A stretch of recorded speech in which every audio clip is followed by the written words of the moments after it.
Con el avance de las computadoras y la programación, el dimensionamiento y tolerancias para los planos ingenieriles necesitaban cambiarse, puesto que los métodos antiguos ya no servían, se buscaban métodos mucho más flexibles y adaptables a la modernidad. Es por esto que para satisfacer esta necesidad surgió el sistema de dimensionamiento geométrico y tolerancias, o GET en inglés. A lo largo de esta presentación se expondrán las características más importantes de este sistema, además de datos de referencia a la hora de diseñar y comprar productos. Finalmente, se expondrán rasgos importantes a la hora de controlar la geometría del elemento. En la figura de la derecha se puede ver una comparación entre el sistema anterior al geométrico y en el geométrico. Cabe destacar que en el geométrico se eliminan las palabras de los planos, esto permite que haya una mayor claridad a la hora de leerlos. Además de eso, el geométrico cuenta con un lenguaje simbólico universal, es decir, cuenta con una serie de símbolos que significan lo mismo a lo largo del mundo, para que los planos se puedan leer de la misma forma en cualquier parte del mundo. Estos símbolos se estudiarán a continuación y como se puede ver en la figura en la parte inferior derecha, existen unos símbolos que pueden controlar la redondez del agujero. Las ventajas de este sistema son el mayor control y flexibilidad del diseñador y del comprador, que todas las tolerancias naturales en función del objeto son de mejor calidad y finalmente el entendimiento es mejor de las funciones prioritarias de los rasgos que se van a maquinar. En la figura a la derecha se pueden observar una cantidad de símbolos que representan las condiciones deseadas de un rasgo. Además de eso, se ven 5 grandes grupos de tolerancia los cuales buscan definir la característica del objeto según la necesidad y establecer las variaciones aceptables de un objeto. Además de eso, cada uno de los grupos de tolerancia busca controlar un aspecto del objeto. La forma busca controlar los aspectos regulares de la superficie externa. El perfil busca controlar los contornos de la superficie externa. La orientación busca controlar la relación del rasgo con su respectivo datum. La ubicación busca controlar la posición del centro del objeto con su respectivo datum. Y el descentramiento busca controlar el tamboleo de la parte externa de un objeto giratorio. Los datums son ejes o superficies perfectas teóricas de referencia los cuales tienen la tarea de establecer las bases exactas del control geométrico, eliminar ambigüedades o factores erróneos y establecer las prioridades de cómo se debe hacer el trabajo. Bien, una vez hemos hablado de datos de referencia, es importante hablar ahora de datum. En la manufactura de objetos para ser ensamblados, donde dos superficies planas deben hacer contacto óptimo, es decir, una superficie de un objeto y la otra de otro, estas por su importancia en el producto final serán asignadas como datums, puesto que se querrá controlar el paralelismo de ambas superficies, además de lo plano y liso con que sean acabadas durante el proceso de fabricación, para lograr el cometido de contacto óptimo entre ambas. Técnicamente, un datum es un punto eje o plano teóricamente exacto desde el cual la localización o bien la característica geométrica de un ajuste es establecida. Un datum es establecido por un datum feature, que es una parte física de la pieza que tiene una relación funcional importante en el feature a ser controlado. En un dibujo, las datum features son identificados con la simbología mostrada en la imagen de la presentación. Ahora bien, solamente 3 datums como máximo pueden utilizarse para establecer la localización o característica geométrica de un ajuste. En primer lugar está el primary datum, es la referencia primaria y usualmente ese es el feature más grande o importante en la pieza. Requiere al menos 3 puntos de contacto con el herramental de la máquina o la superficie de inspección. En segundo lugar está el secondary datum, es la referencia secundaria y requiere al menos de 2 puntos de contacto. Finalmente está el tertiary datum, el cual es la referencia terciaria y requiere al menos un punto de contacto. Como dato adicional, un datum target es un punto específico, línea o área de contacto entre la pieza y la superficie de la máquina o el equipo de inspección. Los datums target son usados para establecer datums en partes para fundiciones, forja, laminado y en formados irregulares. Asimismo, estos aseguran que la pieza esté localizada en forma consistente durante la producción e inspección. Cuando el datum target es un área de contacto, el valor de su diámetro se especifica en la parte superior de la simbología. Cabe resaltar que el área de contacto sea un área circular. Al querer controlar las características superficiales del eje, las 14 características geométricas cumplen con las mismas 3 tareas. Primero, se busca definir el modelo perfecto para las características deseadas. Segundo, se busca denotar la variación permitida de un modelo perfecto. Y por último, el tercero implica cómo deben medirse tales características. Los elementos son las entidades de control en la parte exterior de un objeto. Estos se podrían dibujar sobre la superficie con un lápiz. Cada elemento circular dentro del elemento redondo debe encontrarse entre los círculos concéntricos, pues esta es la zona de tolerancia.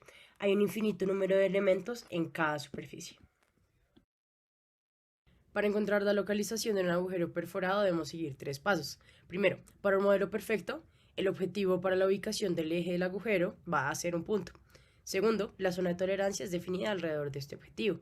Y por último, se implica cómo se va a medir. Este control se aplica a una posición de eje relativa en dos cotas. El test de funcionalidad detecta el perno más grande y simula la localización del eje del hueco. La línea central del pin de prueba se convierte en el elemento de control. Solo existen dos posibles entidades de control. La primera son los elementos exteriores y la segunda son los ejes centrales. Para la figura 423 se quiere probar si el cilindro es perfecto, pero para esto también es necesario probar su redondez y rectitud.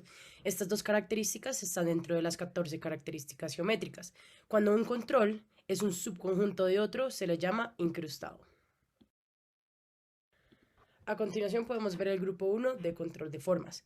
Estas cuatro aplican para las características superficiales, pues demuestran que los elementos están dentro de las zonas de tolerancia, a excepción de straightness, que también puede ser aplicada para los ejes.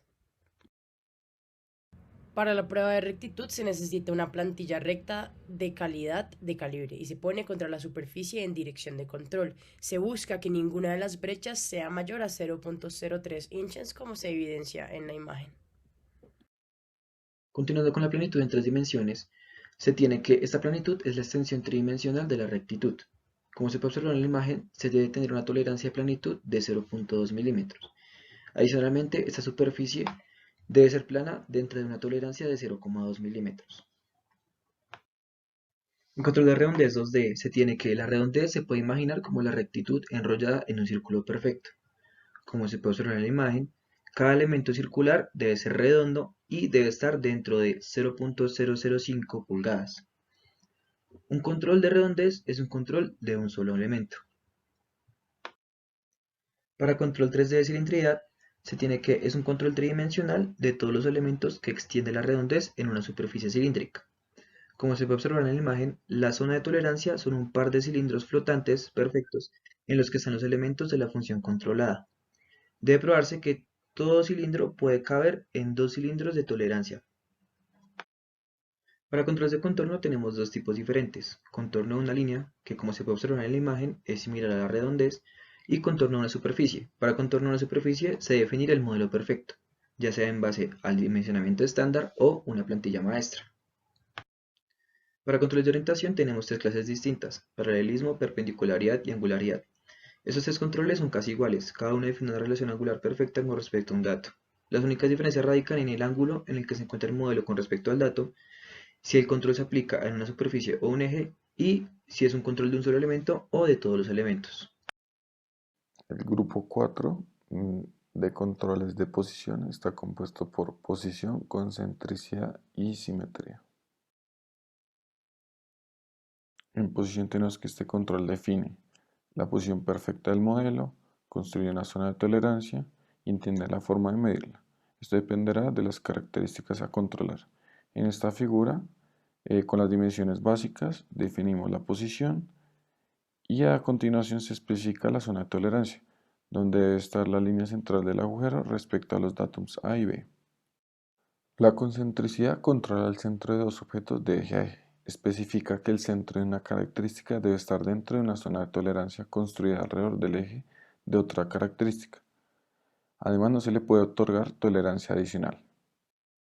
La simetría infiere la distribución equitativa de una característica sobre un objeto central. Similar a la posición, la simetría requiere que la línea central de la característica controlada se encuentre dentro de una zona de tolerancia construida alrededor de un objetivo perfecto como en la figura. El grupo 5 es el control 2D del descentramiento de un solo elemento y el descentramiento total. El descentramiento está diseñado para controlar la oscilación de la superficie exterior de los objetos giratorios con respecto a un datum del eje central.